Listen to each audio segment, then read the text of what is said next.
Hi, good evening. Thank you for joining us for Quiet Healthy Yards, a regional residential workshop. My name is Trish Glass from the nonprofit Sustainable Wellesley, and I'll be moderating this event, which is co-sponsored by the town of Lexington, Wellesley's Department of Public Works, Quiet Communities, and American Green Zone Alliance. Before I introduce our first speaker, I would like to run through logistics for the evening. We have an exciting and full program planned. So if you would please first sign into the chat and provide your name and your town, that will help us to know that you're here. In the chat area, you will also find a link to the workshop program and a list of speakers. As advertised, we will be raffling off a new electric tool donated generously by Husqvarna, and that will happen during the second half of the program.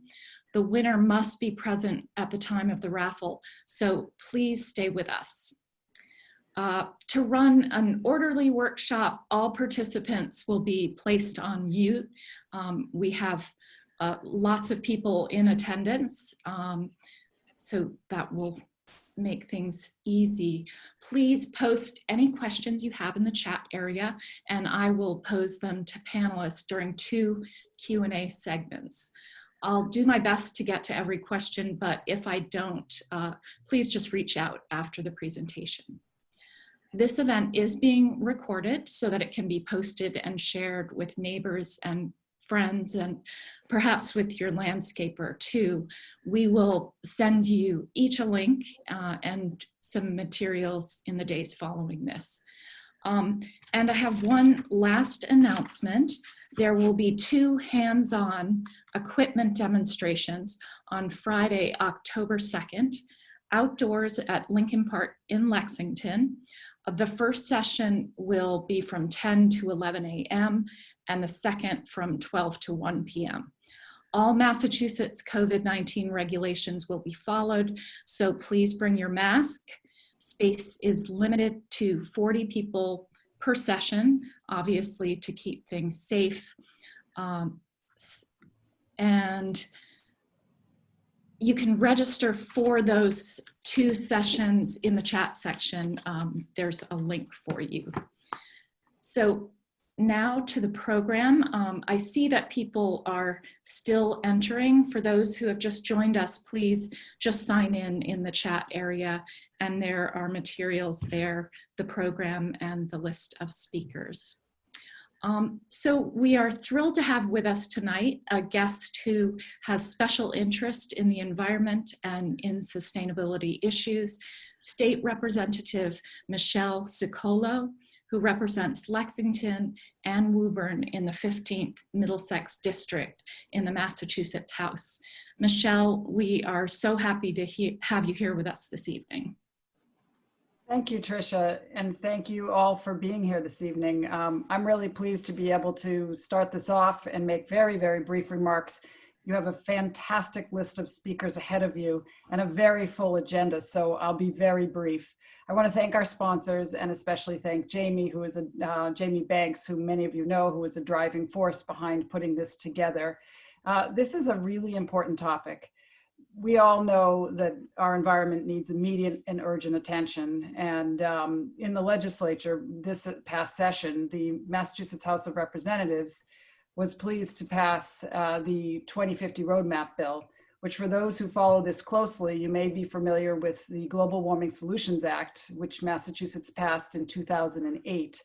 That required us to reduce emissions by 80%.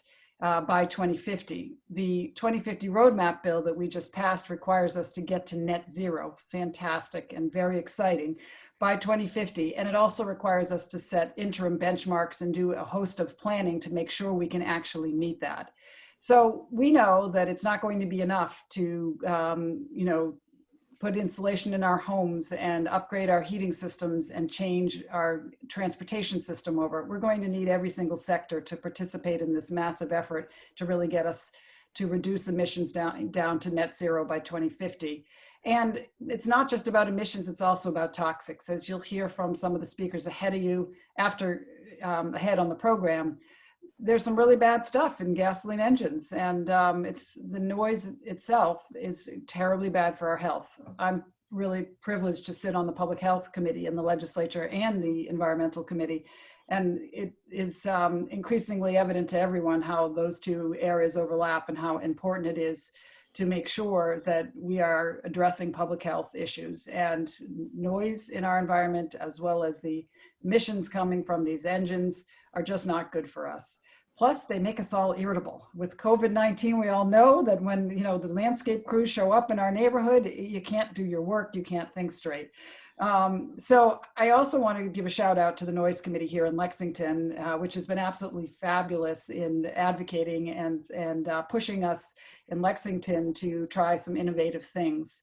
And they have a very, very exciting warrant article for the fall town meeting, which hopefully will help us pass a bylaw to address the leaf blowers and noise in our community. So I hope you're all following that and can participate in that. It was my privilege when I was on the select board to give them a little guidance and a little bit of encouragement, but my job's pretty easy. I just get to make some suggestions and share my enthusiasm. And I also want to do a final shout out to the Lexington DPW, which is just so ahead of the curve and doing amazing things every day with what they're doing. And you will hear from them today too. So with that, I really want to thank you all for being here. It's great to see so many friendly faces and familiar friends here. And I hope you'll enjoy today's program. Thanks. Thank you, Michelle, and thank you for making time for us this evening and for all that you are doing to lead on sustainability in Massachusetts. I would now like to introduce environmental health scientist Jamie Banks, who is founder and executive director of the nonprofit Quiet Communities. She's a sponsor of this event and a key organizer. Thank you so much, Jamie. Well, thank you, Trish, and thank you, Michelle, for all your inspiration and support. It's been wonderful to have you involved with us on this issue. Oops, sorry. Hold on. And I hope you'll bear with me on the technical issues as well. I'm going to be doing all the slides for presentations for everybody. Okay, normally what I do, I'm a healthcare scientist by training, and normally I give quite a detailed presentation on the impacts of gas-powered equipment and their health impacts and environmental impacts. Tonight I will be sharing this with Regina LaRocque, who will be the next speaker. So I'm basically going to give an overview of what happens when you run gas equipment. Regina's going to go into detail on some of the health effects, and I'll talk about some of the environmental impacts as well as the different solutions that are available to us. So I know we've said thank you to everybody here, the town of Lexington, town of Wellesley DPW, our colleagues at Quiet Communities, AGSA, American Green Zone Alliance, and then Sustainable Wellesley and the Wellesley Natural Resources Commission that have been incredibly helpful in organizing and doing this workshop. Just to start, Quiet Communities, it's a nonprofit organization. We operate nationally. We have 4 programs, but tonight we're really focusing here on the Quiet Outdoors program, helping to transition the landscape industry to low noise, zero emissions practices for the purposes of health and environment. And when we talk about low noise and zero emissions, we're not just going to be talking about electric equipment tonight, but also about robotics and about people-powered tools and how practices really need to change to accommodate these new technologies and can combine to do things efficiently and effectively. As scientists, we take a scientific evidence-based approach both to looking at the problem posed by gas-powered maintenance, and also to the feasibility of different solutions and their benefits. We do a number of things, education and outreach. We actually do research, organized research. We've published in the peer review literature, presented scientific meetings. The AGSA Green Zone program, we partner with the AGSA. You'll hear more about this from Dan Mabe in our program. Government procurement, we actually worked with the state of Massachusetts, the Operational Services Division, along with AGSA, to help them to develop the first specification for commercial battery-powered equipment. So that state agencies, municipalities, and public universities could buy off of that contract. And then we have a number of other communications programs. In gas-powered maintenance, there's two types of engines, two-stroke and four-stroke. Four-stroke really describes the mowers. There's no longer any two-stroke mowers due to EPA regulations over the years. Those engines are much cleaner, they're quieter. Two-stroke engines describe all of these so-called handheld tools, blowers, trimmers, edgers, chainsaws, etc. They are very energy inefficient. They're really designed to maximize the power to weight ratio, and they have very little noise muffling. So here are some of the issues. The exhaust emissions. To start, the equipment consumes on an annual basis 2.5 billion gallons of gasoline. It produces 6 to 7 million tons per year of toxic and carcinogenic exhaust, and I'll describe those in just a moment, as well as greenhouse gases. Now, compared to other sources, power plants, traffic, industrial sources, the contribution of CO2 is quite small, but this is really low-hanging fruit. It's something that we can do something about, and it is going to make a difference. So what we're talking about here in terms of toxic and carcinogenic materials are carbon monoxide, probably well known to all of you, especially in internal spaces where it can accumulate, but this can be problematic in landscape trucks and in more enclosed settings. VOCs and nitrogen oxides, these combine to form ground level ozone. Regina will be going into some of the health problems with ozone, and then what are known as fine particulates. Now, you may know fine particulates because they are carcinogenic. They have recently been implicated in increasing rates of complications and death from COVID. So this is all because these substances can compromise lung function. There's a lot of ozone-forming pollution that comes from this equipment. These are two statements, one from the California Air Resources Board, one from the Environmental Protection Agency. The reason that it's producing so much more of this pollution than cars is that EPA has very strictly regulated vehicles, not so much with lawn and garden equipment, and there's some technical reasons for that too. So relatively speaking, it's these kinds of engines that are really producing a lot of air toxics. And then we have problems particularly with blowers. Now, what they are blowing off the ground is going to depend on where they're operating. If they're operating on highway shoulders, there could be lead, other heavy metals, trace heavy metals, which operators are going to be at risk for breathing in.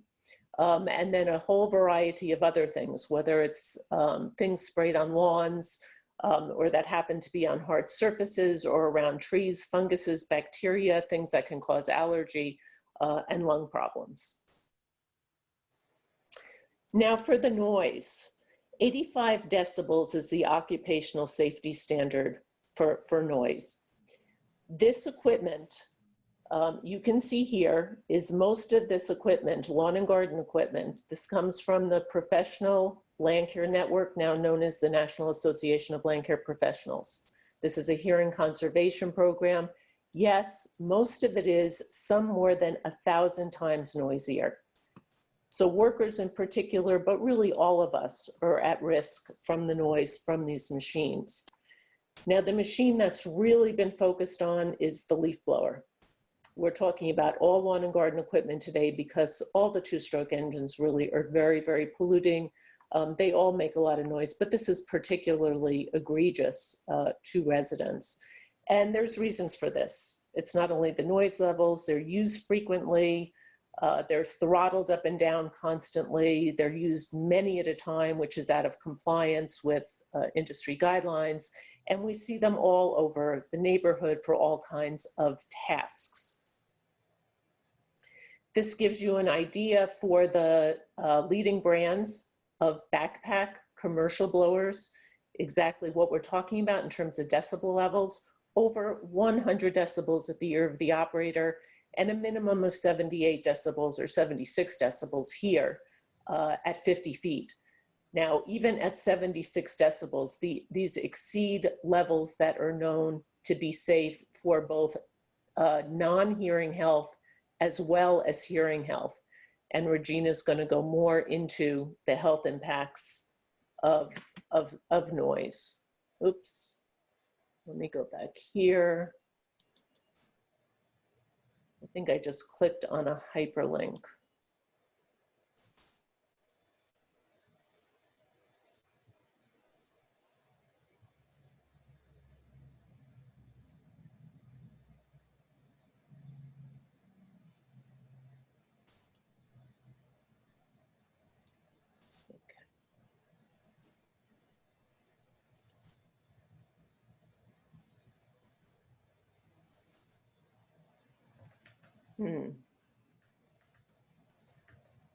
Okay, sorry about that.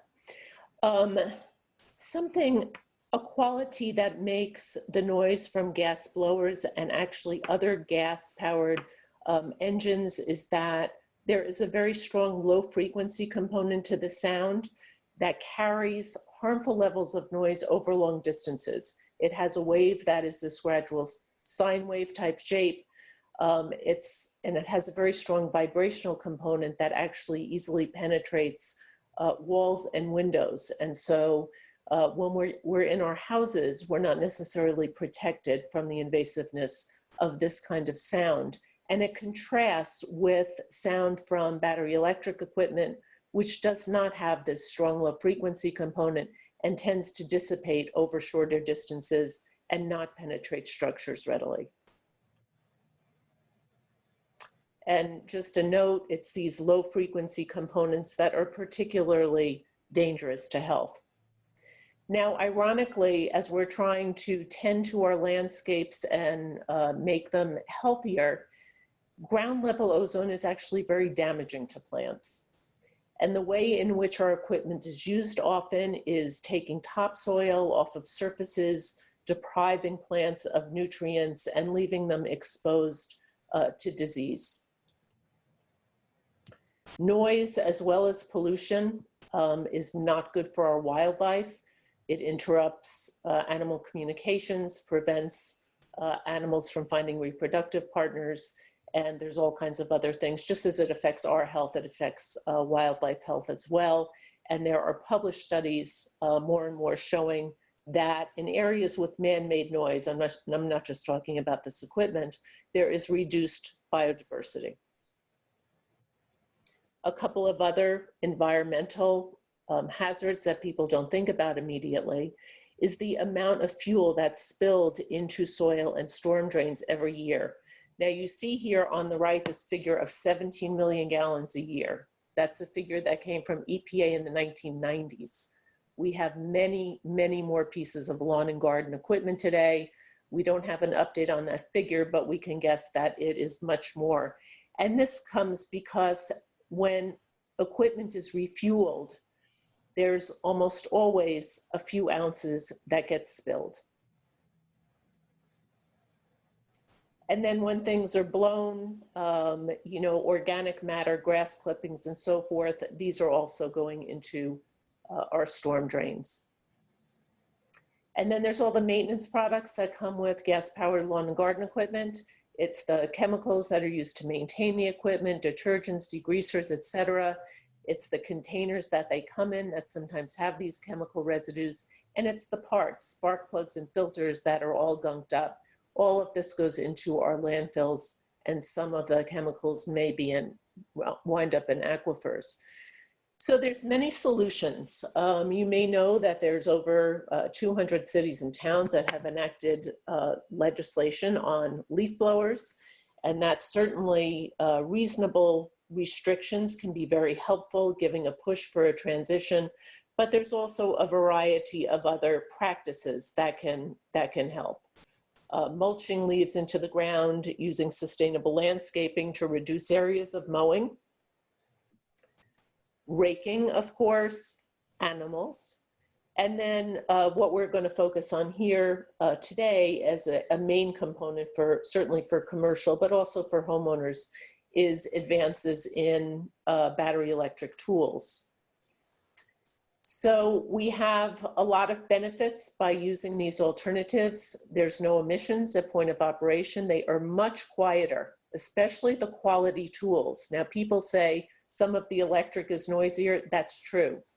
But knowing the right equipment to buy is important, and those tools tend to be much quieter. We don't have any of these problems of fuel spillage. You can save money on avoided fuel costs and maintenance and so forth, and reductions, no greenhouse gas emissions. And we have speakers today that are going to go into this. The technology today is capable of doing all routine maintenance work.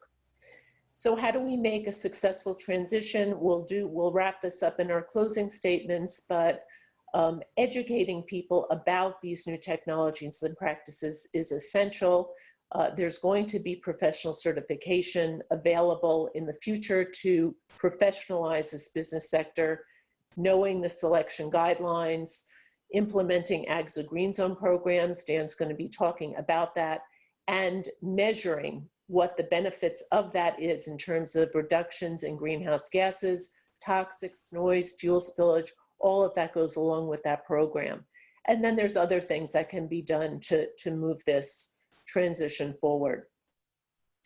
We have in our own state a lot of leading by example entities. The town of Lexington, town of Wellesley is going to be following soon. Several of our universities, and then cities and towns all over the country. And again, we're proud that Massachusetts was the first state in the nation to implement a procurement contract for this equipment. And we're here to ask for your help today in helping us continue to be a leader and make our communities quieter and healthier. And with that, I'm going to turn it back to Trish. Great. Thank you so much, Jamie. And before we go on to the next speaker, just a reminder that if you have questions for any of the guests, please post them in the chat area. And we're going to have two sessions of questions, so type them in. So next, please welcome Dr. Regina LaRocque, an infectious disease specialist at Massachusetts General Hospital, who is also my colleague at Sustainable Wellesley. Regina will share insight into the health impacts of gas, lawn, and garden equipment for residents and also for the workers who are using the equipment.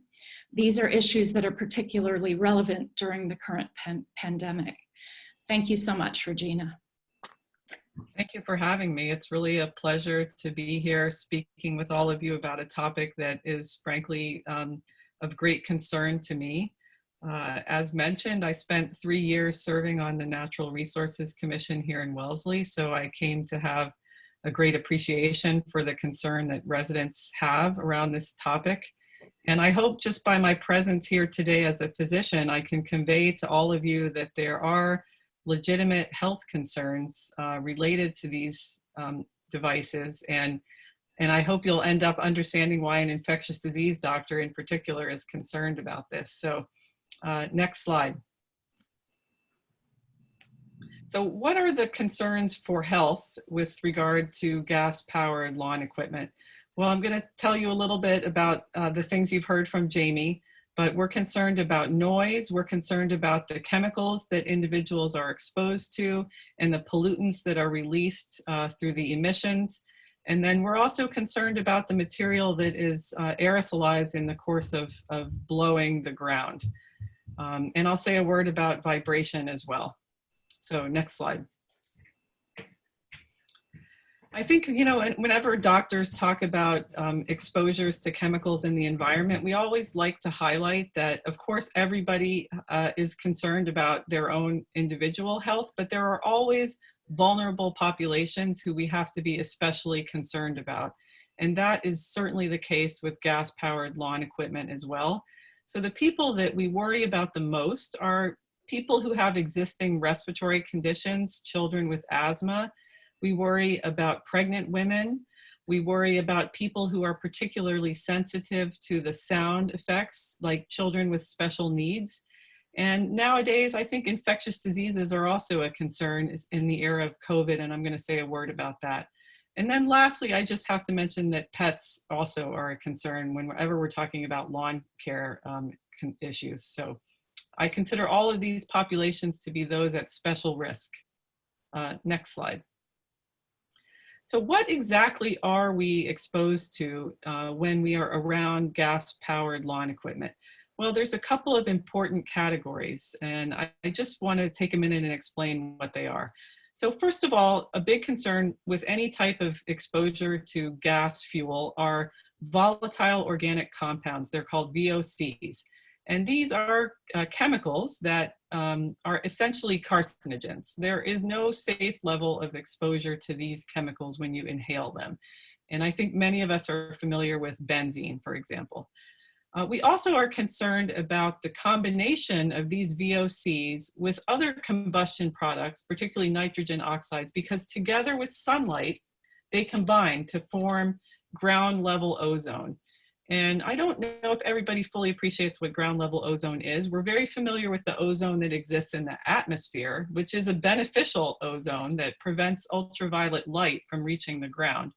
Ground level ozone is an entirely different matter. It is a potent respiratory irritant at any level. And so it is essentially the main component of smog. So these are potent respiratory irritants. The other thing that we worry about in exhaust from gas engines is particulate matter. And there's a picture here that gives you a little bit of an idea of what we're talking about when we talk about particulate matter. So this essentially is soot, but in its smallest form. So these are the tiniest particles that result from combustion, even smaller, as you can see from this picture, than a human hair. And the smaller that these particles get, the more readily they are taken up in the lungs, and actually, as we've come to learn now, distributed throughout the body, so that there are widespread physiologic effects from inhaling particulate matter. And this is really an area of active, ongoing expansion of our knowledge. And we have come to learn in the past few years that there essentially is no safe level of exposure to these fine particulates. And they are a key element of the risk that people are exposed to when they breathe exhaust. So going to the next slide. So this is a cartoon that kind of gives you a sense of what the breadth of health concerns there are that occur when people are exposed to ground level ozone or smog and particulate matter. You know, the bottom line here is that multiple organ systems are affected. I think we're all very familiar with the fact that even short periods of exposure to these respiratory irritants can cause asthma attacks, COPD flares, other problems for people who have respiratory illness. But the thing that's worth pointing out is that we also know that cardiovascular disease, heart attacks, and strokes are associated with exposure to these pollutants. And we are learning more and more that unexpected things like mental health effects and other neurodevelopmental effects also result. So the bottom line here is that there's a broad range of human health effects of exposure to these pollutants. Next slide. You know, and I encourage anybody who wants to learn more about the quality of our air in our local communities to spend some time looking at the American Lung Association, particularly their State of the Air report. You can see what the quality of the air is in your town. And you will be surprised to learn, frankly, that many of us who live in the suburban communities around Boston have levels of air pollution that exceed acceptable levels on many days of the year. And I think it's important for all of us to educate ourselves about this existing health concern. And of course, the exposure to gas-powered leaf blowers augments all of that risk in a very local, confined space. Next slide. So I think that, Jamie alluded to this, and I will mention it as well. What is special about this for me as an infectious disease doctor now? Why am I more concerned than I was before even about particulate matter? Well, I'm concerned because we have emerging evidence that really clearly associates the levels of particulate matter that people are exposed to their risk of severe COVID. And physiologically, this makes sense because we know that this is a respiratory irritant. And so I think that in this day and age, particulate matter is an extra concern. Next slide. Another thing worth mentioning is the material that is, I'll say, aerosolized in the course of the activities that are done with leaf blowers. And Jamie alluded to this in her introduction, but there are many components of soil that are put into the air because of the blowing of leaf material. And again, here, I just want to relate to you that this is another clear infectious disease concern. It is well known to those of us who take care of patients with infectious diseases that landscapers have been at higher risk of certain outbreaks of infections. So in 2000 in Martha's Vineyard, there was a very severe outbreak of a disease called tularemia, which is also known as rabbit fever, and is something that can be transmitted from rabbits to humans. And in the end, it appeared that rabbits who had been run over and aerosolized in the course of landscaping activities had led to this outbreak of disease in landscapers. So we well know that these ground source particulates pose health concerns. Next slide. I'll just say a word about noise, and I think Jamie made this quite clear, but as you can see here, many of the types of equipment that we're talking about tonight have decibel levels that exceed what are standardly considered safe levels for hearing. Next slide. And this is just to illustrate the fact that the hair cells in our inner ear are incredibly delicate structures, as you can see from the illustration here. And they are damaged when they are exposed to repeated and prolonged periods of excess noise. And this damage to the hair cells does not recover. And so this is why we see hearing loss in, well, I have a drum set behind me, but we see hearing loss in people who are exposed to high levels of noise over time. And you can't recover that function. Next slide. And frankly, chronic exposure to noise is not just about hearing loss, but it's about the physiologic effect of not having intact hearing cells. So people get ringing in their ears, they have sleep disruption. There are other effects beyond just loss of hearing. And emerging evidence, I think, especially now when people are spending more time at home, about the amount of kind of stress and anxiety that are provoked by repeated exposure to noise is a legitimate concern. Next slide. This again is just making the point that those of us who are working at home or doing school at home are spending more and more time exposed to the sounds of lawn care. And of course, our primary concern needs to continue to be the workers who are themselves at the highest risk from operating these instruments. Next slide.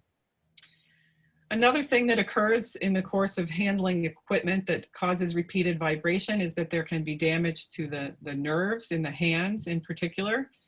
And as Jamie mentioned, the possible exposures to the solvents and fuels that are used to operate the equipment. Next slide.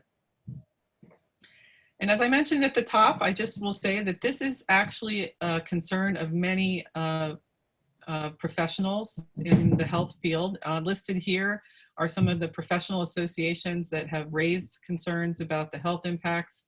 And I include among these our own Massachusetts Medical Society, which passed a strong resolution raising concern about the health impacts of gas-powered leaf blowers. Next slide. So it's my pleasure to be here tonight to express to all of you that there are true health concerns, both for the people operating this equipment, as well as for individuals living in communities that frequently use this type of equipment. And I'm excited to see that we could all potentially use this platform to work together to make our communities healthier and cleaner and quieter for all of us. Thanks for allowing me to talk with you tonight. Thanks so much, Regina. That was really wonderful. And I do like the idea of, creating a community around this. We all have a lot of resources to share. So next up is Dan Mabe, President of American Green Zone Alliance, AGZA. He's a co-sponsor of this event, and he's going to tell us about how AGZA's Certifying Green Zone Program training and certification courses are creating healthier, quieter neighborhoods, schools, and public spaces. Thank you so much, Dan.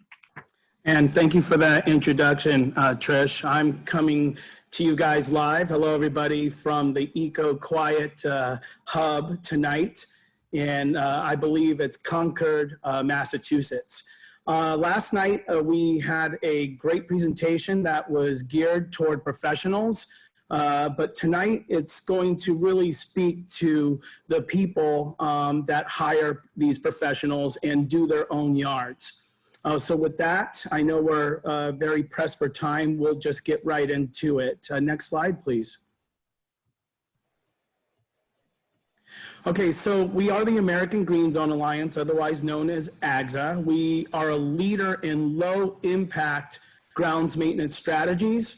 Our mission is to transition the grounds maintenance industry to quieter and more sustainable practices.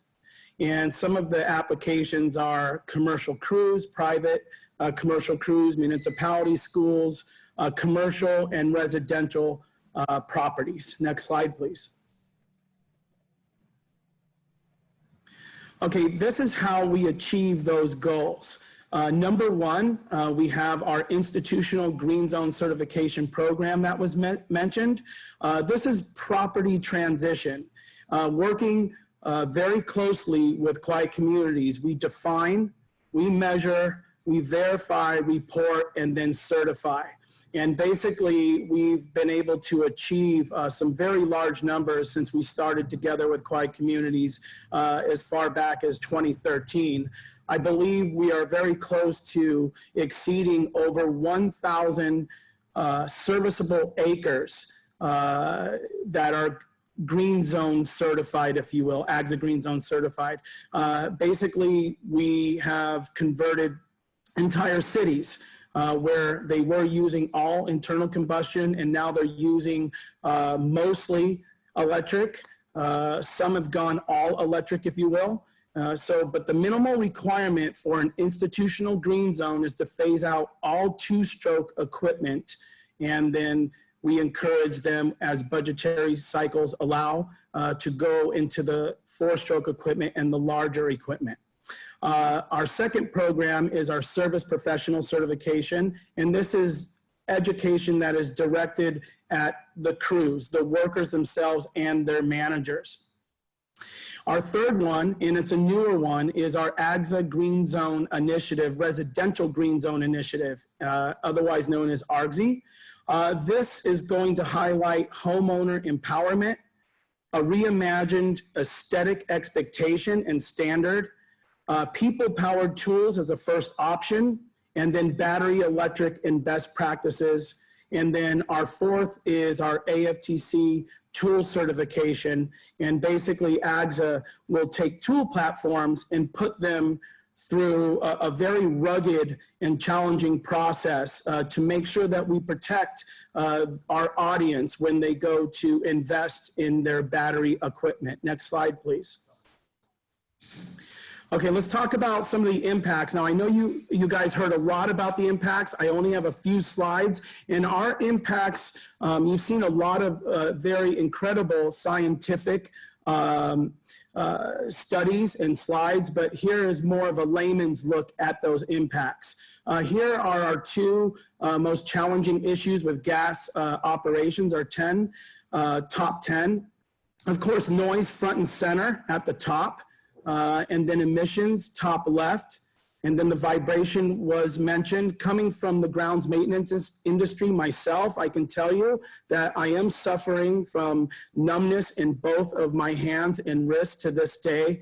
And then some of the other things that we haven't really uncovered and put front and center is the solid and toxic waste component.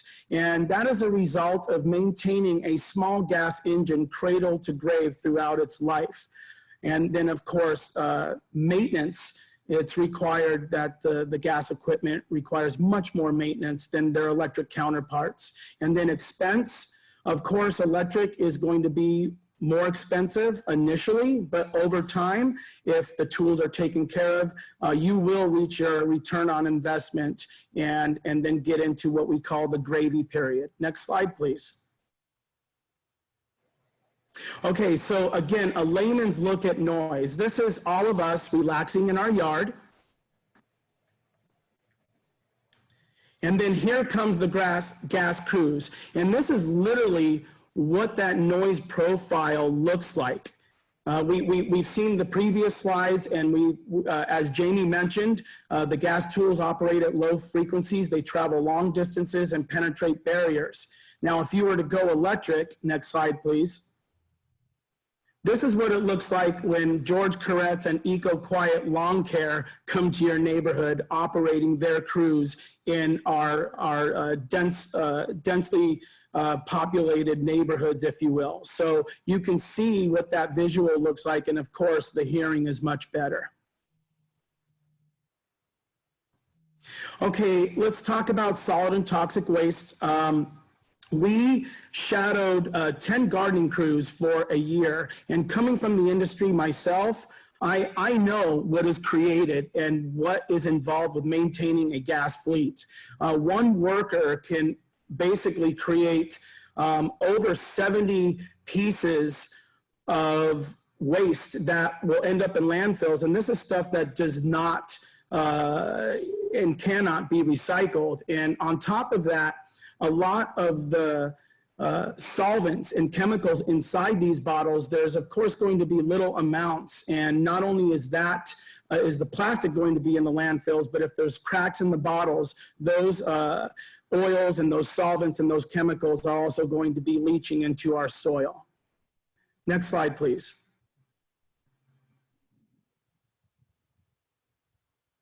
Okay, we hear a lot about worker health. I can tell you, from experience, working with gas tools has had a profound impact on my health. This is a city, we will not say who it is, but it's a city that prides themselves on sustainability, and their workers have reached out to AGSA and complained that the city has gone green with everything else, but kind of left them in the lurch. We do address worker health because I come from the industry. The gentleman on the left there, we recommended a mask that is rated for 2.5 microns and smaller. And we continue to approach the city to ask them to make changes to protect their workers. I do want to mention one thing about a couple of studies. There are studies out there where hygienic sensors were hooked up to the workers.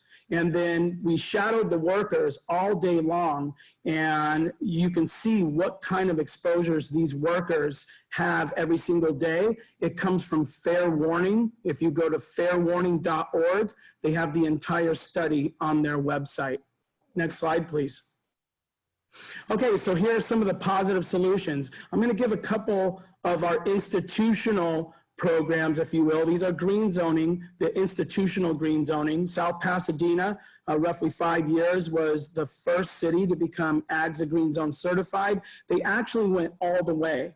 The only gas use they have at this city for all city property is basically seasonal workloads like dethatching and aerating, and then heavy tree work. Next slide. All right, here's the blueprint for success when we do our institutional green zoning. We usually start with one property, and I do want to mention congratulations to the town of Lexington. They are green zoning the town hall areas, and we know that they are already looking to expand that green zone profile throughout their town. But basically, you start with one, and then you make an action plan after you have that success. All the training's been imparted, all the workers are acclimated to the equipment, and then you're able to scale and encompass your entire town, village, or city. And then, of course, here on the East Coast, Southampton was the first one on the East Coast. And what was very rewarding with Jamie is after they created 2 AGSA certified green zones, one for East Quad Village Green and one for Town Hall, it led to, in the next slide, it led to them passing legislation to outlaw all of their handheld tools, gas. In fact, they wanted to go all electric with all of their handheld tools, which is very substantial. And the gains on their inventory it's just incredible what they're achieving. Next slide, please. Okay, one very important thing is to communicate this progress. And together with Quiet Communities, we've been doing this a long time. We created this map, if you will, this before and after picture of inventorying gas fleets, and then after completing a green zone or an implementation of electric, we're able to show that metric. And it's very rewarding, and it's also used to go out and get grants and fund other projects. Next slide, please. Okay, so before we move on, this is going to be geared toward the residents now, residential homeowners and solutions, and I'm going to propose a new approach. Okay, what residential homeowners should be aware of? Of course, it's intensive gas-powered equipment operations, planting non-natives, excessive turf sizes, inefficient and wasteful watering practices. I came out here, you know, California, where I live, we were in a 7-year drought, and it was depressing. I understand that you guys are actually in a state of drought. I was very surprised to hear that. And then, of course, using dangerous chemicals for fertilizing, weed and pest control. All of these things, as a homeowner and as the person who controls ultimately what goes on your property, these are the things you should be aware of. Okay, what we're proposing is a new norm. The Quiet Communities and AGSA has taken a leadership role and started these initiatives, and we really want to inform and inspire. And we really want people to rethink what a suburban aesthetic norm should be. Of course, we take pride in our properties. We want our property values to stay high and actually increase. And we owe a lot to that to the grounds maintenance industry.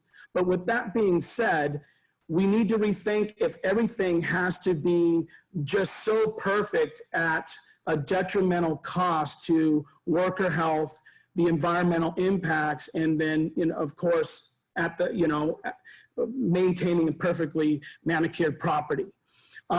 We don't want to pass the buck and kick the can down the road. Conformity, if the neighbors aren't doing something, then I'm just going to do what the neighbors are doing. We encourage people to really go off of the beaten path and try something different. Personal accountability and leading by example are big things everyone can do yourself, enact change in your community. Okay, there's ways to align with nature, planting for pollinators, growing food, composting, mulching, and eliminating chemicals and weed and pest control. And then the blueprint for success is the AGSA Green Zone Initiative, ARGZ. Next slide, please.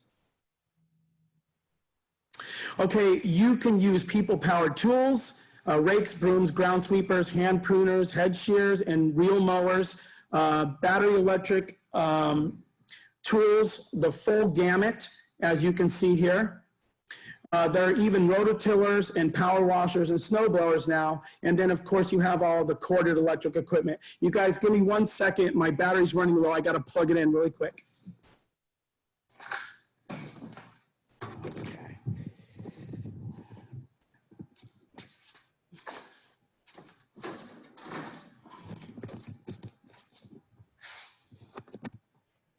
George, where did I put the, okay, hold on a sec. My charger for my computer. You have it over there left? Okay. Okay, so guys, I'm just gonna try to get through this. Hold on. Next slide, please. Sorry about that. Okay, there's 3 ways you can do this. You have the do-it-yourselfers, you can hire an eco-friendly service provider, and then you can purchase equipment for your gardener who's been with you for years. You can purchase equipment for them to use dedicated for your property. Next slide, please. Here are some examples of AGSA residential green zones in the Northeast. Yes, they're mostly in New York. We were gonna have Jared speak tonight, but he could not. But basically what he wanted to impart to everyone is he's thinking about his kids, his immediate environment. And so he went out, he purchased a bundle of tools, and he is setting the example for his neighbors. Next slide, please. Here's Susan A. In Sleepy Hollow. She's putting her sign up front and center so everybody can see it. And again, this is not just to brand American Green Zone Alliance. It's basically saying, hey, this is a green zone, and it's a way to educate their neighbors and spread the good word. Okay, let's talk about AFTC, AGSA Field Tested Certified. We want to let everybody know we are truly brand neutral. However, we do want people to make the right decisions and prudent decisions. So we encourage everybody before they buy a tool to go online, do your research, look out for tools that have had recalls, safety issues, check out the warranties, everybody. Make sure that you read the warranties before you purchase. These are companies that have gone through our brutal testing, and we can say with confidence, if you choose some of these brands, which you're gonna see in a little bit, that you'll be making a good choice. And that's our presentation. I'm gonna go ahead and get a battery on this before we do some of the show and tell. Thank you very much. Thank you so much, Dan. Dan will be back later with a cool equipment demonstration. And he'll also be running the 2 hands-on sessions in Lexington on Friday, and you can learn more about that. There's a link for registration in the chat section. Before we continue, make sure you've signed in, and also just urge you to stay with us because we will have a raffle toward the end of the program, and it's a pretty cool piece of equipment, so stay tuned. And now we have a few questions that have come in on the chat. We'll just take a couple now, and then later in the program, if there's time, we'll continue.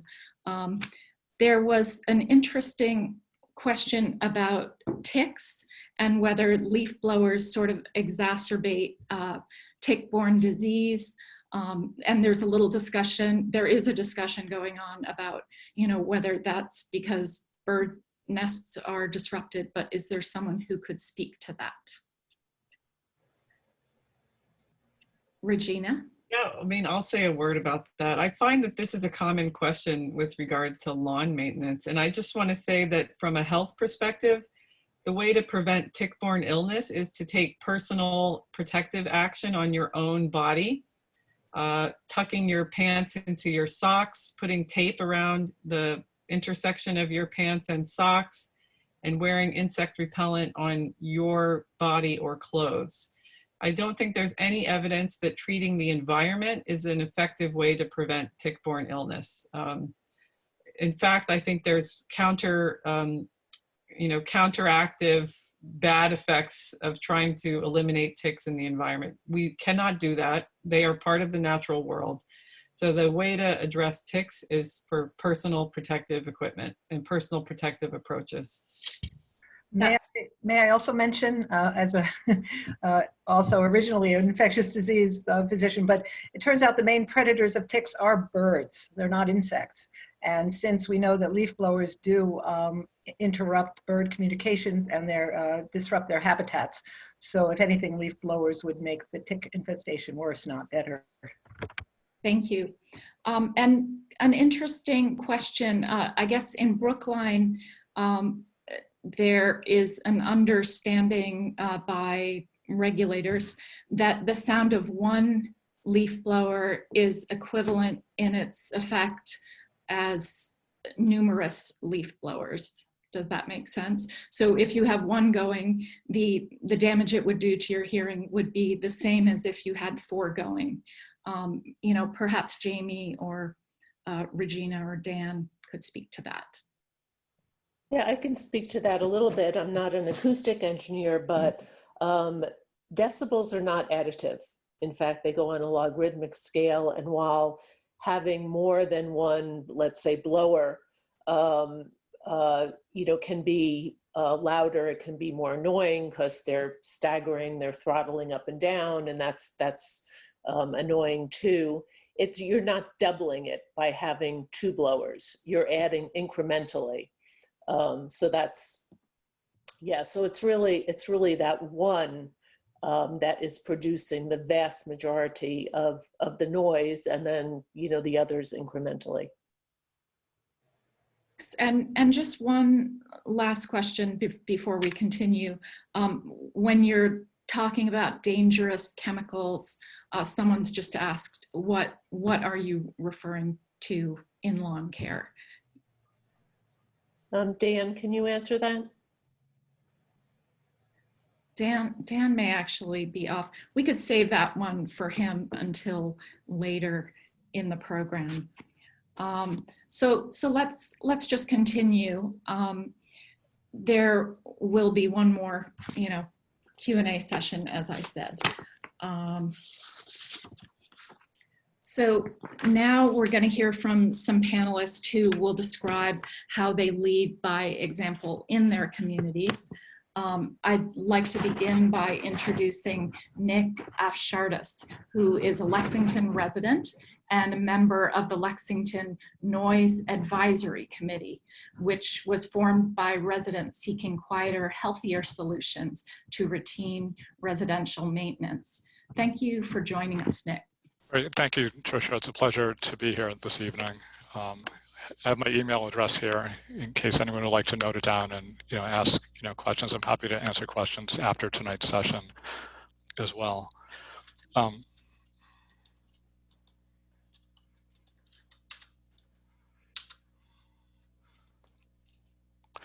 So the noise committee members are appointed by the select board, and we investigate noise issues impacting the community. We engage with residents and other groups on the same interests. Last spring, we sent a bylaw proposal to our town meeting that resulted in restrictions on construction noise. Our current activities have been, exclusively focused on the gas-powered leaf blower, and we're engaging with residents and indirectly to landscapers by encouraging residents, to start a dialogue with their landscapers. And we're also promoting the use of electric lawn care machines. We're also carefully looking at what other communities are doing. And just to pick a few examples, in California, they're looking at enacting eventually a statewide ban on all gas-powered lawn machines, because pollution from gas-powered lawn machines is overtaking that from cars, making lawn machines the biggest source of pollution. Another case was what happened in Arlington, where in 2012, a town meeting passed a seasonal ban on gas blowers, and then a year later, they had to go back and repeal it and water it down. So that was kind of a flop. And then in Chevy Chase, Maryland, they recently passed a total phase out of gas blowers that's going to take effect in a few years. In Newton, Mass, they passed some restrictions that resulted in lots of complaints, and the police department actually had to dedicate a special person to deal with all the complaints. So it's not just about passing a new bylaw, that's not success, but we want to make our community a better place to live, and also to reduce the amount of friction and not create more friction. Because, as you've been hearing, there are so many adverse effects of gas blowers, we are collaborating with other people on our committee. So our committee has kind of morphed into a task force on what to do about gas blowers, and we've been joined by other interested parties, and a special thanks to Jamie Banks, Rick Rapestein, and Stella Carr and Judith Clixon for collaborating with our committee and making us a better team. So what can residents do? They can engage with their landscapers and promote the use of electric machines. You can even ask them to rake, which you might think sounds like a step backwards, but it's really much better. Electric is better than gas, and raking is even better than electric, because you're not stirring up all these particles that are on the ground. And then you can also engage with your neighbors, and I'll come back to this point in a minute. In any event, if you engage with your landscaper and they don't go quietly, pun intended, then we do have some resources available, for residents. On our committee site on the town web pages, we have a growing list of landscapers who are already using electric machines, and we'll hear from George Carrot in the next panel section. And then, it can also be difficult to start that dialogue with your neighbor, because like everyone here, we have gas blowers all around us as we sit in our homes. We receive complaints on the committee from residents who cannot even sit in their own backyard patio and work because of all the noise from gas blowers. So it can be a delicate matter to raise with neighbors, but there are some tools available. So this is a flyer that a colleague in another town sent to me, and it's got some nice colorful artwork on it, and it looks very friendly. So it can be a nice, kind of friendly way of initiating the topic, with your neighbor, and, increasing awareness and understanding. And finally, we do have a survey that is circulating around Lexington. We're trying to assess awareness and assess the level of support for placing restrictions on gas blowers. So we have a lot of responses already from residents, and we're looking forward to having more participation, because we're carefully looking at the data. We'd like everyone's input to be counted so that we can take it all into account and make our bylaw proposal more successful. So it's been a pleasure, and I'll turn it back over to Tricia. Thanks so much, Nick. Now we'll go right to Lexington DPW Director Dave Pinsino, who's leading municipalities in the state by maintaining town lands in ways that reduce pollution and greenhouse gas emissions. Dave? All right, thank you, Trish. What I want to talk to you about is how we're doing this as a municipality here in Lexington. So we have been working with the Select Board, our Sustainability Committee, and the Noise Advisory Committee, and really trying to figure out ways, okay, how can Lexington, in their grounds division for the town, go ahead and implement some of these practices. So one of the things that we first did, we're not experts in this, so we partnered with Quiet Communities and AGSA, so both Jamie and Dan, to do an impact assessment, look at how we would initiate a transition from gas-powered to electric equipment, and then further look at that certification program that Dan had mentioned. So A couple of different things that we did. After that assessment, we presented that to the Board of Selectmen, or at that time, now they're the Select Board. Got approval to move forward. Thought that that was a good plan. We actually had some grant funding we were able to take advantage of, and you know, ready to purchase some electric equipment.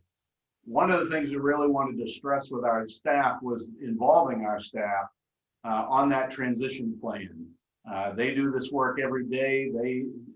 We have a union workforce, so we had to get them their buy-in from going from the gas powered that they had used for many, many years to some of this electric equipment.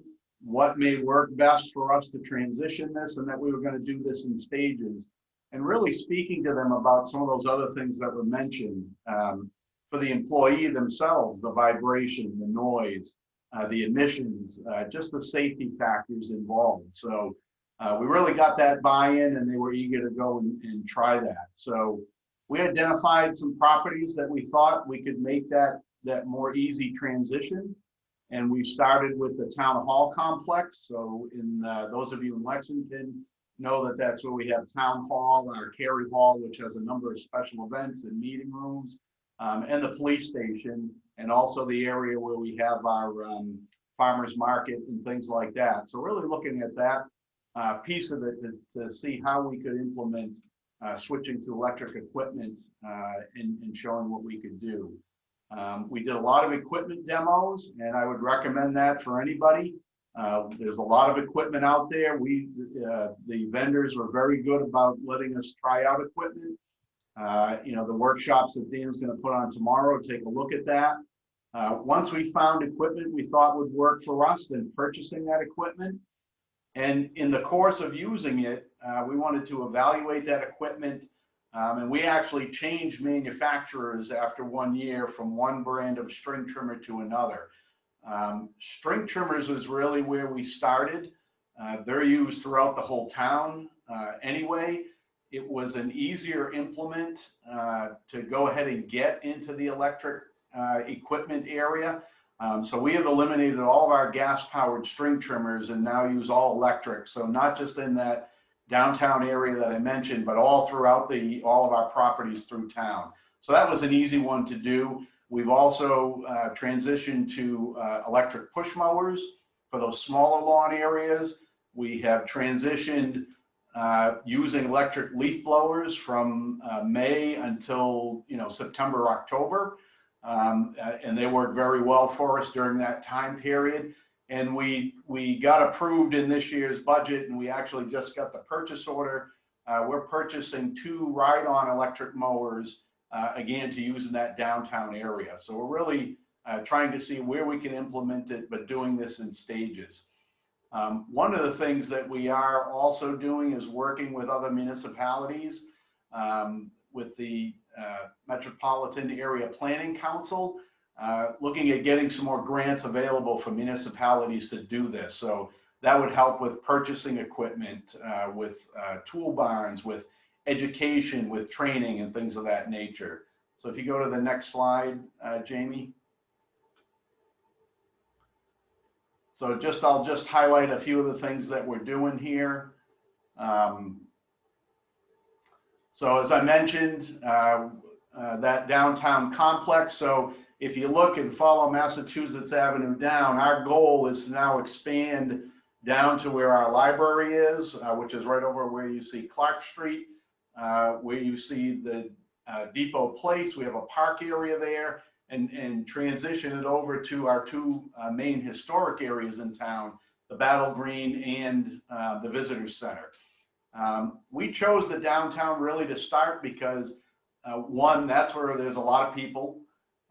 So our impact in reducing noise, emissions and things like that is going to be very high. So that was an area that we thought we would target and show people that this can be done. So if we go to the next slide. So that's one of our electric push mowers in that area. Next one. There's one of our electric string trimmers that we're using.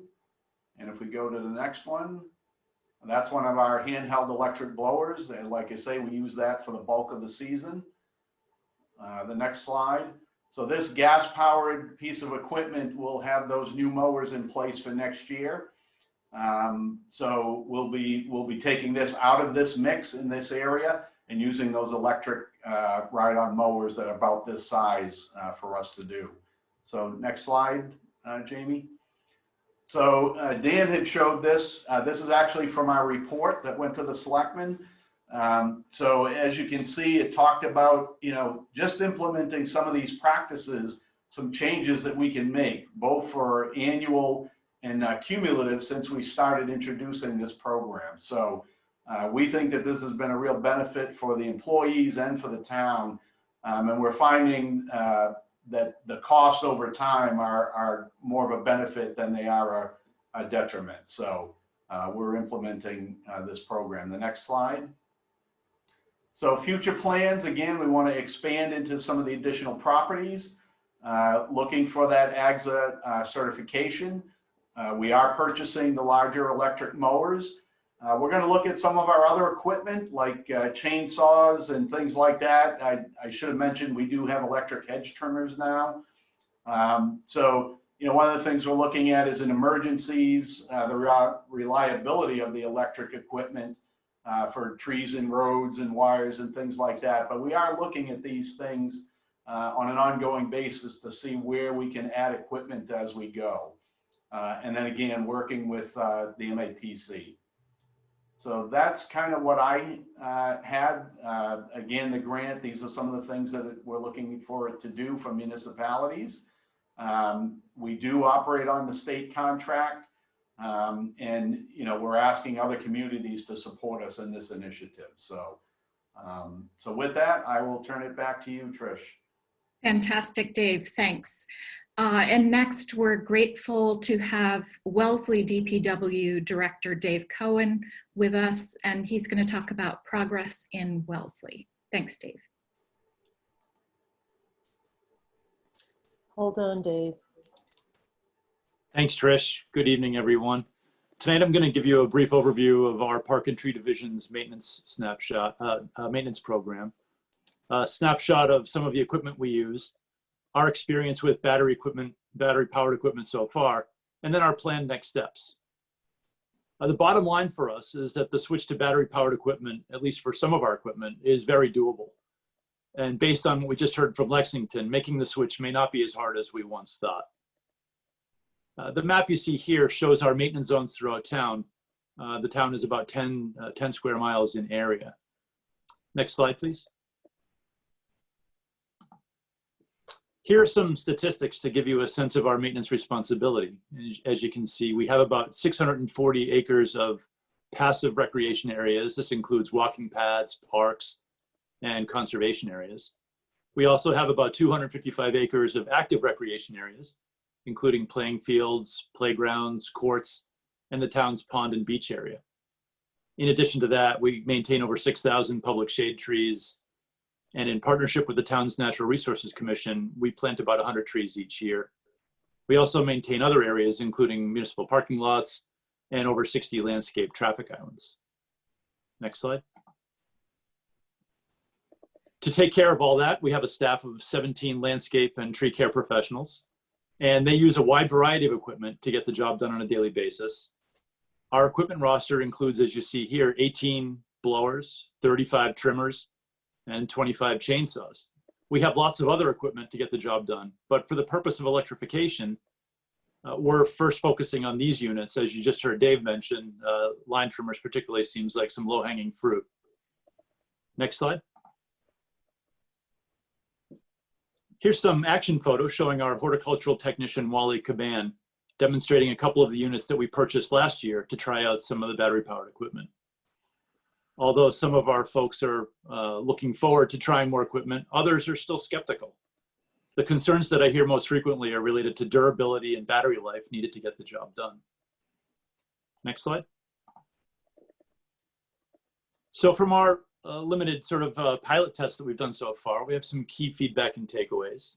In general, we found the battery-powered units to be lighter and quieter than the similar gas-powered units. In our experience, a fully charged battery will make it through a typical full day of intermittent use. And although if you use it continuously, you'll get a lot less than that, maybe 45 minutes to an hour if you keep your finger on the trigger the whole time. Our test units in general have received overall positive feedback. And as I mentioned, the biggest concerns are durability, reliability, battery life, and being heavy duty enough to get the job done. Next slide. So the next steps for us, as I mentioned, focusing on line trimmers, handheld blowers, and chainsaws. To help move the initiative forward, we've included a line item in our FY22 budget to help accelerate the purchase and replacement of equipment, along with the chargers and batteries needed. Second, we're also keeping an eye out for advancements with bigger equipment, such as mowers, and we're looking forward to demoing those units in the year ahead to see what's available. And then finally, we're taking a look at the feasibility of establishing green zones in Wellesley to further promote the use of cleaner, quieter equipment for landscape maintenance. This kind of initiative can help us raise more awareness for this topic and also help us stretch out of our comfort zone in making our community a healthier place to be. In the meantime, we remain open to new advancements. We're looking forward to the new technology that's coming down the road. Overall, what we're finding is that the experience of transitioning to battery-powered equipment may not be so shocking. Thank you. Back to you, Trish. Thanks so much, Dave.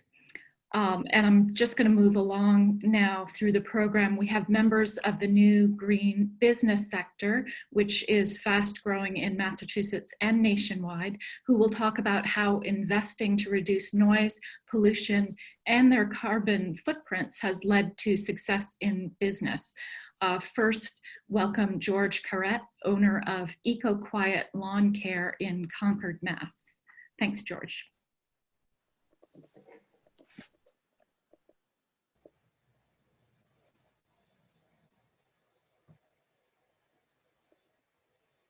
Hey there. So thank you very much for allowing me to have this time. So this is the first slide and it shows pretty much nothing. So can we go to the next one? So yes, we were founded in 2014 and we built a relationship with AGSA and quiet communities from the start. I started just out of college as a 22-year-old and got into this industry, and they've been instrumental in educating me and helping me develop in this budding industry. It has changed an enormous amount from the start. At one point I was using Ryobi homeowner rated battery electric tools that were probably 1/3 as powerful as what I currently use. So it's been amazing to grow and develop as this technology has been developing, and it's really made it seem like every single year it has been easier and easier to really perform the ideal that we've been trying to push from the get-go. Next slide. So yeah, the biggest reason why we started EcoQuiet Lawn Care, me and one of my friends sat down and he decided to go with a separate business, and I actually went and looked at electric landscaping as one of his businesses that I threw away. It made a lot of sense because I wanted to stay in my hometown of Concord, and they banned water bottles, and I really knew that these environmentalists existed and they wanted a business like this to exist. So I had some stock money left over from college and everything because I was interested in business myself. And I invested $20,000, most of that in the mower, which was a WBX33 HD from Mean Green, and a very mediocre truck, and a couple of leaf blowers, weed whackers, and other things like that. And we got started, and we really saw an explosion from the get-go because almost nobody had seen it at that point. And the one part that's like saddens me is that I still look around and I'm almost shocked, no pun intended, that I'm still one of the few around, though there's plenty of others like TJ Collins and Go Green that are starting to emerge, and I find that really encouraging. Next slide. So in general, we have very price competitive offerings. When it comes down to the lawnmowers, they're more expensive by a considerable margin, but we're not spending a large amount of money on gas. And actually, infrastructurally, we don't really have to maintain them too much unless something breaks. So it's a really clean process. You charge them, you get going, and it's really great. So our most price competitive product, I would say, is the lawn mowing. Fall cleanups, they tend to be a bit more expensive than gasoline, leaf blowing, and cleanups because of the power difference. But it's not something that's so considerable. And if you add in the value of having a much quieter product and a much more enjoyable product, it is really impactful. Earlier this season, I was listening to some people do spring cleanups, and they had something called a tornado blower that literally shook my house and my windows were rattling. It's a 10,000 CFM gas push behind mower. And that was the moment that I really realized this is why my company exists, besides just the environmental aspects that really reverberate with me. So that was the biggest thing that I realized there, that it's worth the added 25% more to not have your whole neighborhood get very angry at you. Next slide. So these are the towns we service. We're expanding a lot. We tripled our revenue this year, and it was really remarkable because we normally do not do any advertisement. This was the first time we did advertisement, and people really want to have this service happen. So one thing I would go and say that would make it easier for your other landscapers to go and do it is basically, I would say only probably 10% of people would be considering going to electric. And if you have a landscaper that was considering going electric, maybe help them sign up a neighborhood or a denser population of clients, because that is right there something that they can be more cost competitive to everybody, because you're taking away driving time, which also contributes to carbon. And it allows us to form and be more compassionate to other landscapers and help other people move into this sector. Because though I'm a businessman, I would love to see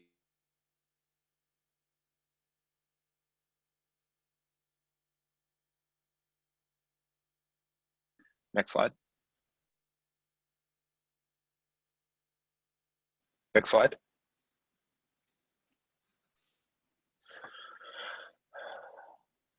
Okay, so like I said, there are some challenges that really happen with electric landscaping.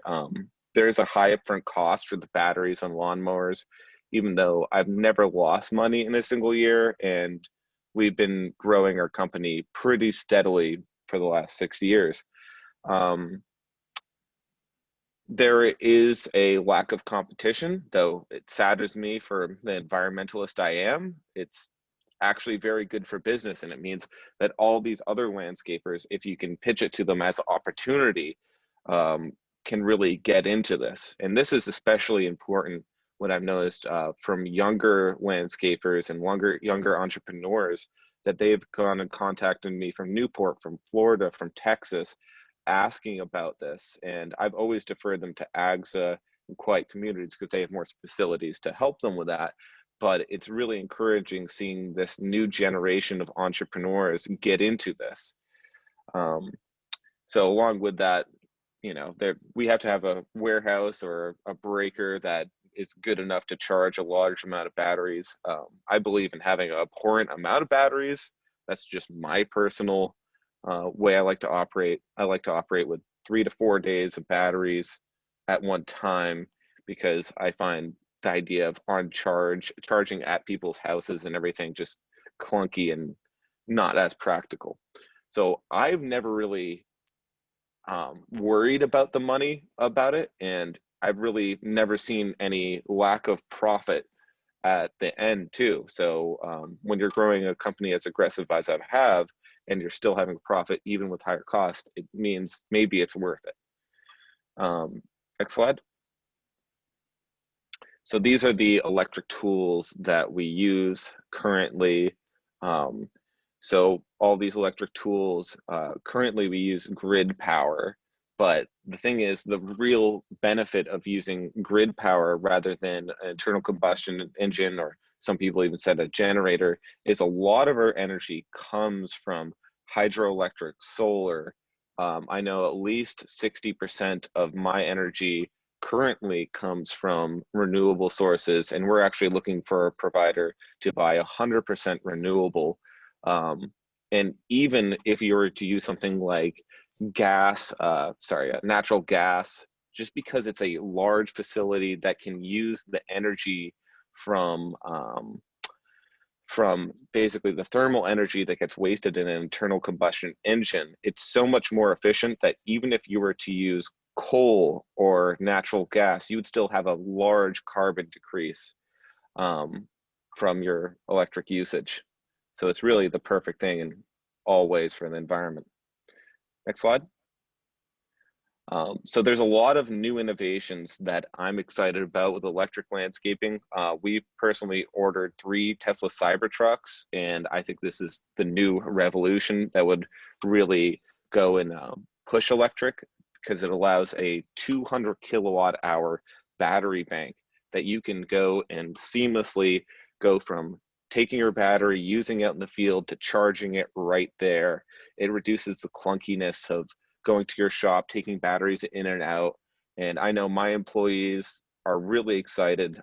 We had a lot of employees from Brightview and other landscaping and tree companies that they were used to gas all the time. They loved they almost loved the fumes and the masculine properties of it, but now they're very gung-ho about what we're doing here and how we're pushing things forward. So yet again, I'd like to thank Quiet Communities and AGSA for this opportunity, and all of you too. So thank you very much. Thanks, George. And now I'd like to introduce Priscilla. Before I do, she will be our last small business person, and then we'll take a couple of questions, and then Trying to change it up a little bit. okay. And then Dan will do his demonstrations, so we'll move things along. I'd like to welcome Priscilla Hutt-Williams, the founder of Pumpkin Brook Organic Gardening in Shirley, Mass. Thanks, Priscilla. Thank you very much. This is always an enjoyable educational presentation, this community of electric users here, electric equipment users. I come from a little different angle on all of this. I started my business in 2001 as an all-organic company using hand tools. Quiet, old-fashioned, yes, but effective. We gave everybody rakes and brooms to use, and we used those continually up to the present day. But I didn't buy any gas-powered equipment until 2007. I did not want to be known as a mow and blower. We do not do lawn care. Instead, we work with a lot of people on alternatives to lawn. Lawn is a pathway on some properties. And the clients said to me, well, the local landscaper didn't know what to do here. You know, they didn't understand us, but we love plants and we don't really want a lawn. So I said, well, I see familiar plants here. I'd be glad to help you. And the business has grown from that. But it seems these days we have more and more people who want us to take away turf and make beds for pollinators, and they want a fruit orchard, or they want a little home garden for growing vegetables and things. So this is definitely a trend that's on the rise, which is heartening. But our first gas equipment was a chipper so that we could make wood chip mulch, a sod cutter so we could take away the sod and make garden beds, a bed definer so we could edge properly the beds that were there, and a chainsaw for some of the small tree pruning and some of the storm cleanup that comes our way. And we have most of this equipment today because we use it very sparingly. We do not have blowers out every single day on the job. We certainly don't use a chainsaw every day or a sod cutter. These things are used only when needed and only sparingly. The hand tools are really our bread and butter, and they work hard for us, and we have to replace them often, but they're quiet and they're effective.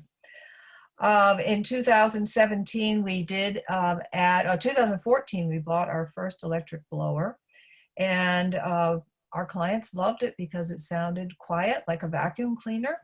And our staff kind of got used to it too. And we enjoyed using it for cleanup of large pruning jobs. There were 4 of us would be pruning for a day on a property. We'd have a lot of little twigs everywhere. This was so handy to clean up. And if they happened to have gravel mulch, it was even better for that cleanup because the rake and the broom were not really cleaning up too well. We added 3 other blowers in 2017, and we continue a 4th one this year, and we continue to use them, again, sparingly when needed. I've also found the blowers particularly effective on a bank, on a mass planting, say of a real leaf catcher low shrub like cotoneaster or low juniper, things like that. And some of these clients with no lawn or hardly any do not have lawn services coming in, so they depend on us for their leaf cleanup. And I have to say about the question of mulch, blowing away the mulch in the fall is probably one of the worst things that can be done, because winter's coming and plants do need a layer of something to protect them against the heaving, cycles of freezing and thawing in winter. But if the soil is, so even some of the soil is blown away and it's what I call bald in that bed, it can be very, very damaging. And in this area, as we know, some winters we don't have much snow cover, and that's when a lot of the winter loss will occur. And in a season like this, where we've had drought, the plants are already under stress. So you can see it's kind of a snowball bad effect next spring when there's a lot of things dead in the landscape. So instead, we have another piece of gas-powered equipment that's used sparingly, and that's a leaf shredder. And I'm waiting for the day when there'll be an electric leaf shredder that we could use spring and fall to make mulch, close the loop, and reuse that product on site.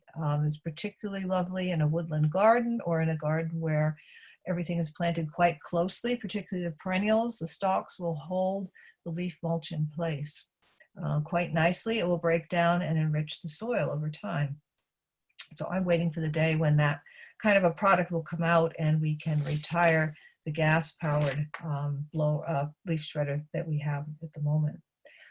So anyway, a little insight into how we've grown over the years, and I haven't even mentioned NOFA, Organic Land Care. Jamie Banks had that logo up there. NOFA, Organic Land Care Standards, started around the same time I started my business, and I worked on writing them and on developing the first professional training course, which is still going on. And the standards have been revised now 6 times, and this last edition included a section on electric equipment that Jamie was involved in writing. And it also the same section talks about climate change and all the related health risks that we've talked about tonight. So I encourage you to look for those at organiclandcare.net. The standards are available to anyone who wants to read them. But that has been one of the cornerstones of our business as well. And when the electric equipment came along, I thought, well, it dovetails perfectly with our mission and our purpose, and let's get into it. So there we are. So thank you, everyone, for your attention. Thanks so much, Priscilla. And I think because we're running a little late, to move things along, we're going to do the raffle first and then move to the live demonstrations with Dan. He said he would do just about 5 minutes. And then anyone who would like to stay on for questions, we have some really great questions, a couple of good ones. So feel free to stay on for that. So first, our exciting raffle. Dan, if you're on, can you tell us what this person is going to win? Absolutely, I'm going to show it to you. This person is going to win an EGO 650 CFM handheld blower. It comes with a 5 amp hour battery. And then I'm going to give you guys just a little Oh, yeah. how quiet it is. Now, just keep in mind, this is a residential model. However, George from Eco Quiet Lawn Care is actually using it in his commercial application. And we can tell everybody for certain that these are so popular. The Ego handheld blowers are being used widely for commercial applications. So good luck to everybody, and hopefully you're going to be happy with it.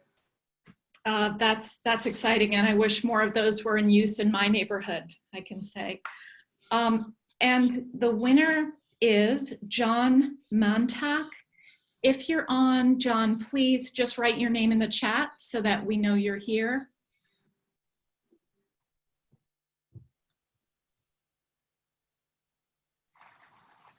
I don't think he is, so I'm going to choose another name out of my hat. And it is Frederick Mann. If you're on, Frederick, please sign in the chat and we'll know you're here, and we can arrange to have it delivered or have it picked up. Okay, I'm going to continue. The next person is T. Roy. Is T. Roy on the line? If you are, please sign in the chat. Ugh. I don't want the person to suddenly show up, but I will choose another. We had 160 plus people register, and Edward Lau, if you're on the line, please sign in the chat.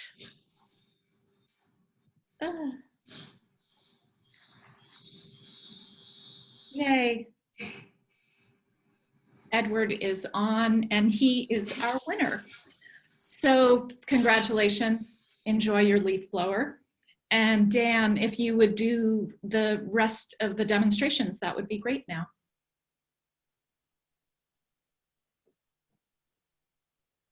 Oh, yeah. Absolutely. Thank you, Trish. And we just want to really thank the folks at Ego for sending that over for us to give away to somebody. Thank you for supporting Ego. All right, so we're going to do a test. Can everybody see me here?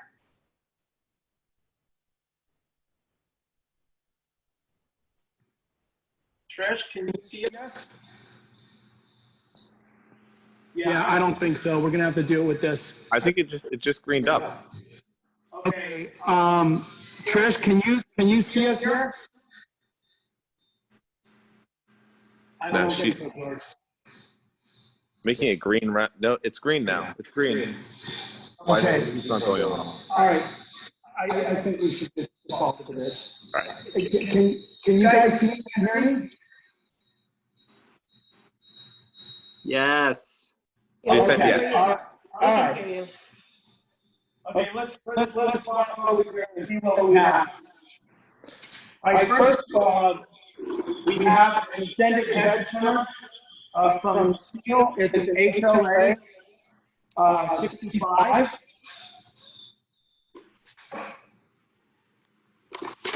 Comes with this small battery here, in and out. Very easy to adjust. Pull that down, and you get that full range of articulation, if you will. And then, just to give you guys a sample of how quiet it is compared to its gas counterpart. Leaf blowers are very loud, but pound for pound, two-stroke hedge trimmers actually are probably the most egregious offenders of noise pressure in this industry.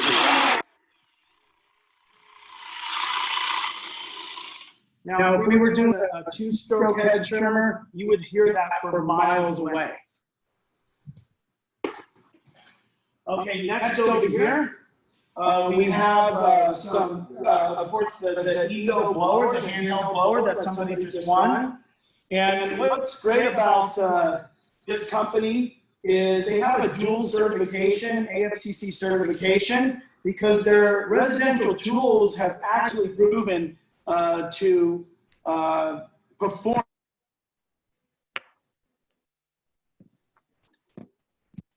Excuse me, Dan. If you can turn We off. drop these batteries and we put them through torture, if you will. So I'm going to take this battery. One second. I don't know. Dan, Did they have the video from you? And no, they don't have the audio from me. What's so happening? I think if you turn off Dan's Zoom and you just go right to George, I think we Okay, might get better. just turn it off. Can you hear this? Yeah, you can. Okay. Okay. All right. So once again, the drop test, if you will. We're going to put it back in. And it's going to keep on going. So again, when you guys are doing your own research, ADSA doesn't take anybody's word for it. We have to test it ourselves. All of the tools here that you've seen have been subjected to very high heat conditions back in California. For example, we will charge and store these batteries in metal storage containers for 3-4 months at a time during summer, just to see how safe they are, first of all, and second of all, if there has been any ill effects on their performance and their longevity. But again, we really do want to encourage people to do their homework, go online, look for recalls, any safety issues, and really stress that warranty. I believe that the Ego Corporation gives a 3-5-year warranty on their residential tools. I believe that the Steel Corporation on their AP line, which is used residentially as well, they're going to have a 2. For residential use, their commercial too should be a 3 to 5 year, and we'll confirm that with Hugh tomorrow. Here we have a 40-volt chainsaw, and this is actually George's. George uses this again in commercial settings for various applications. So George, did you want to speak to how this is being used? Yeah, so that's mostly be used as a limmer. The thing that's really great about it is it has a auto sharpening feature right there. So if you actually kick back the chain right here, okay, rev it up, okay, and then hit that at the same time. So that's really great for keeping a really, really sharp saw when it comes to like ornamental pruning or things that you have to get the perfect cut. You know, we have other saws when it comes to bucking up logs that don't matter, but that's a saw we want to go to when it has to be sharp every single cut. Awesome, George. Thank you for that. Okay, so another very popular tool is this Ego lawnmower. Okay, again, you're looking at a lawnmower that is being used commercially, but it's a residential lawnmower. I can say that these Ego lawnmowers are operating in several of our ADSA certified green zones as our Steels as well. But this is a very popular mower that has really withstood a lot of punishment in a commercial application. We do encourage you to, again, go online, check out this product. This is a self-propelled product, if you will. And I'll back up.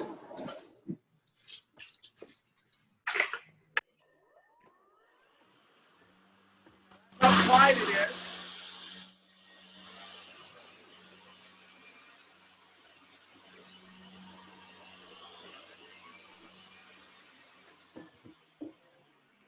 So we want people to realize, do not be fooled that quiet means it's not powerful.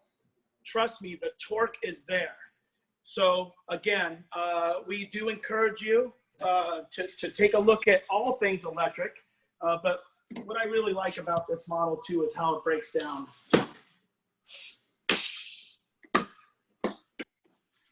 And then you can just flip it up and store it like that as well, because of course it doesn't have any fluids, no gas or any oil. All right, George, if we can come this way. Now, we still have our Husqvarna auto mower from yesterday. However, we want everybody to know there are homeowner auto mowers on the market. Husqvarna is the most popular brand. I believe they've been out the longest in the auto mower for the auto mower technology. But we do see that it is starting to gain popularity in both the commercial sector as an augmenting mower for overall operations, but also, again, we're all gadget people now. You can go and buy these mowers, you hook up an app, and then you can just basically set it down, have it do its thing, kick back and drink some lemonade. So we definitely want people to look at robotics and consider that it might be something for your particular application, if you will. And one other thing about auto mowers in general is they are uber quiet. You are going to get the biggest bang for your buck when it comes to noise reduction, hands down, out of any tool converting from gas to electric. And then finally we have a carbon fiber shaft Ego string trimmer. This is proven, again, to work well in both residential and commercial application. And George can attest to that as well as many others. This is just a joy to use. It's very light. So for people that may have some back issues or they don't like really heavy equipment, something like this with the carbon fiber shaft is going to be for you. Okay, again, we really thank everybody for joining us tonight. And I apologize about my battery issue earlier. I was able to finish all my slides. I'm sorry that I had to rush through the last few, but I do look forward to seeing everybody tomorrow who's going to attend the live demo. Steel will be there. Husqvarna will be there. Oregon's going to be featured. And then we have an outside shot of having a couple of mean green mowers being brought over by Casons. And I look forward to seeing everybody tomorrow morning. And be sure to just go ahead and email me if you have any pointed questions. Again, AGSA always answers our emails and we always pick up the phone. And we just want to wish everybody a great evening. Thank you. Thanks so much, Dan. And I'm going to turn it over to Jamie for some, a quick closing remark. And as we said, if you'd like to stay on for some questions, we'll do that. If you don't, we will do our best to look through the chat and respond. Thanks, Jamie. Okay, thanks, Trish. Really quick, because thanks so much for your patience and hanging in there. Just to have some action items, what can residents do about, gas-powered equipment and making the transition? I'm not going to read through this, but there's certainly things, talking with neighbors and landscaping, sharing materials, creating a list of quiet landscapers in the town so people know that there are companies out there who will do this. George is one of them. There's not a lot, but hopefully this is a sector that's going to grow. And consider the residential green zone idea, either at your property or better yet, with neighbors and with contractors that can service multiple houses in that community and save money on their end and keep costs down on your end. And then what towns could do. Really talk with governing members in your town about these possibilities. This is totally possible. And we really want to make Massachusetts a leading light in this area. So supporting the MAPC technical assistant request, your town can do this. They're under no obligation to participate, but simply expressing their support and saying, this is a good idea.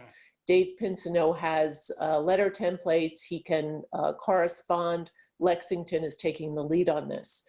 Creating models within towns of clean, quiet maintenance zones, AGSA green zones, so that more and more residents and landscapers become educated. And then partnering with other people that are doing this and promoting this so our communities are healthier and even quieter and even healthier places that we can live, work, and play. So thank you so much, everybody, for joining. We really appreciate your participation. Anybody that wants to stay on and ask questions is welcome to. We will stay on and try and answer them to a point that's at least reasonable, and we get to the main questions. So thank you again. Thanks. So for those who are staying on, I'll just pose, a few questions. Maybe we could just do this for 10 minutes, but there are some good ones. Jamie, this question is probably for you. The towns that you've worked with, have any had success regulating gas-powered leaf blower use? Yes, so as I mentioned, we favor a carrot and stick model, and really more the carrot than the stick, but reasonable regulations can push things in the right direction, but there has to be at the other end the carrot, and that involves education, financial incentives, professional certification, things needed that help to pull and grow that business sector. I would say that the towns in Westchester County might be a very good example, Westchester County, New York, that have regulations and are now looking to educate landscapers, have them transition so that they can grow a business sector within the county. And Dan, would you like to add to that? Let me just say, Lexington, Lexington, of course, as Dave and Nick mentioned, is another example here in Massachusetts. And, I'll just kind of echo what you said there as far as there needs to be a balance. Because the industry, the gas industry, they do feel attacked a lot of times. And I really feel that we all need to do a good job to understand each other. Sometimes AGSA sees ourselves in the middle. We know both sides. I come from the gas industry myself, and I tell them, look, I cannot stand this, and we can do better. And we just need to do it in prudent steps. And I do like that you mentioned outreach to the industry to provide them resources. For the most part, I see that a lot of them really do want to go in that direction. I'll just give you one example. A lot of the interactions with the gardeners, like the Mow, Blow, and Go guys, and some of them that speak English as a second language, Spanish is their first language, they'll tell me after using the electric tools, rather than gas, they'll go home and they won't have to take their clothes off in the garage and just run to the bathroom. They can basically go home and enter their houses not smelling like gas all day. So yes, that's my add-on to that, is to continue to work together. We reach out to them, we provide our expertise and some of the ways to succeed. And then at the same time, they need to also be receptive to doing this line of work in a new way. So. Thanks. And a question for Dave Pinsino or Dave Cohen, if you are still on. I'm wondering what the response to using electric equipment has been in the community. And then a second part is, do you think that if the town starts using electric equipment that residents will follow? I can speak to here in Lexington. So we have gotten positive public feedback with the program that we've implemented. A lot of questions, a lot of good questions. And we are hoping that, if we're able to implement this from a municipal standpoint on municipal grounds, that it'll make it easier for both residents and landscapers to go ahead and try this approach. So we're hoping it will lead to some of that. And again, we're looking to expand what we're doing as well, but we've had positive feedback so far. Terrific. Dave Cohen, do you have anything to add, or I'll go on? I have 2 more questions. Just quickly, so we're just starting to dip our toes in the water, as I mentioned, so haven't received any feedback from residents yet, but exactly what Dave said, we're looking to take on a leadership role here and lead by example. So that's our hope as we move forward. Terrific.